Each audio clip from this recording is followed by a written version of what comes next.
સંસદમાં રાહુલ ગાંધીએ સનાતન હિન્દુ ધર્મ વિરોધી ઉચ્ચારેલા શબ્દોને લઈને હિન્દુ સેના દ્વારા જામનગરમાં આક્રોશ વ્યક્ત કરવામાં આવ્યો હતો।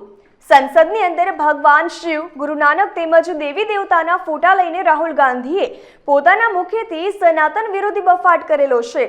સાંસદની ગરિમાને પણ ધ્યાનમાં ન લઈને હિન્દુ ધર્મને અપમાનજનક શબ્દો ઉચ્ચારેલા છે। હિન્દુઓ અસત્ય છે, હિન્દુઓ નફરત ફેલાવે છે, હિન્દુઓ હિંસક છે।